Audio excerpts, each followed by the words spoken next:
فلما قضا موسیٰ الاجل، موسیٰ علیہ السلام نے اجل پوری کر دی، معاہدہ پورا کر دیا. وَسَارَ بِأَهْلِهِ، اور موسیٰ علیہ السلام اپنی بیوی کو لے کر واپسی کی طرف سفر شروع کر دیا. آنَسَ مِن جانب الطور، طور پہاڑ کی طرف انہوں نے آنسا دیکھی، نارن آگ.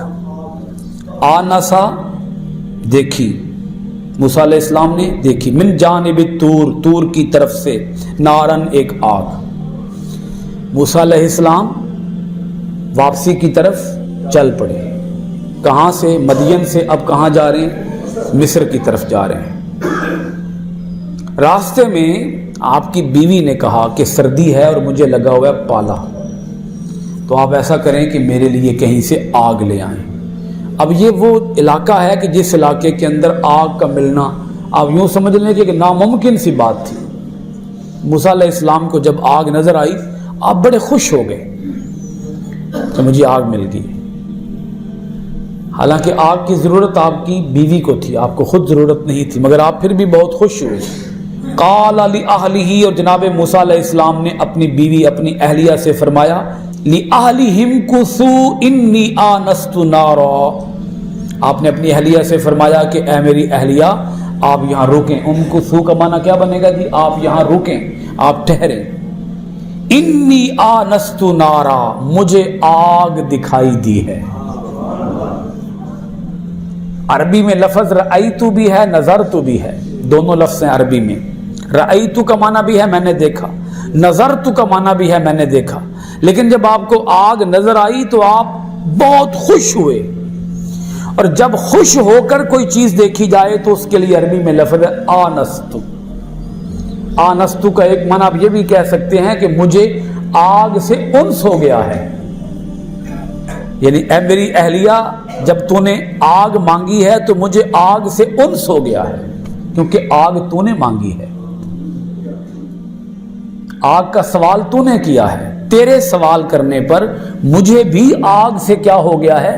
انس ہو گیا ہے، محبت ہو گئی ہے آگ سے، کیونکہ آگ تو نے مانگی ہے. اس میں اشارہ اس پہلو کی طرف ہے کہ اپنی بیوی کے تمام تر حقوق کا مرد کو چاہیے کہ وہ خیال رکھے. عورت کی ضروریات کو پورا کرنا مرد کی ذمہ داری ہے. اور موسیٰ علیہ السلام نے کہا بھی تو آگ منگی ہے تو میں آگ لے آ کے نہ دیواں تو پھر میں ذمہ داری تے پوری نہ کی تھی. تو آپ بہت خوش ہو گئے، اور خوش ہو کر آپ نے کہا انی آنست نارا، او ویخ میں آگ لب گئی ہے، میں آگ مل گئی ہے، میں آگ لے کے آیا، آگ نظر آ گئی، جو تو نے مانگا تھا وہ نظر آ گیا. تو آج کل ہمارے معاشرے کے اندر مرد اپنی بیوی کے ساتھ حسن سلوک برتتا ہی نہیں ہے. انتہائی کیا لفظ بولوں میں، غلط رویہ، نامناسب رویہ، تلخ رویہ، انتہائی کڑوا رویہ مرد کا اپنی بیوی کے ساتھ ہوتا ہے. باہر دوستوں کے ساتھ جب گپ شپ کرے گا بڑے اچھے ماحول میں کرے گا، اچھے موڈ کے ساتھ بات کرے گا. جو ہی گھر آئے گا تو اس کا رویہ ہی انتہائی کڑوا ہو جائے گا، سخت ہو جائے گا. بیوی کو ڈانٹے گا، بیوی سے ناراض ہوگا. بیوی، اور اگر کوئی ہمارے معاشرے میں بیوی کے ساتھ اس نے سلوک کرنے والا ہو، اسی جین ان بھی نہیں دیندے، اسی کہنے ہاں بیوی دے تھلے لگ گیا، رن مرید بن گیا. کی بن گیا؟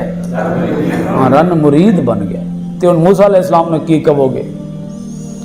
انہوں تے اگ نال بھی پیار ہو گیا، بیوی اگ منگی ہے.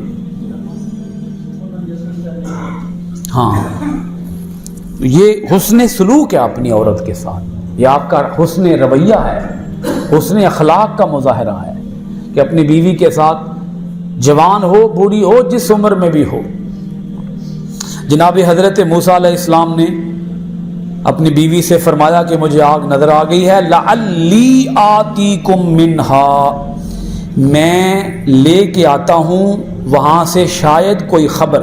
لعلی شاید، آتیکم میں لے کے آتا ہوں تمہارے لیے، تمہارے پاس، منہا وہاں سے، بخبر کوئی خبر، او جذبۃ من النار، یا آگ کی کوئی چنگاری، لعلکم تسطلون، تاکہ تم آگ کو تاپ سکو.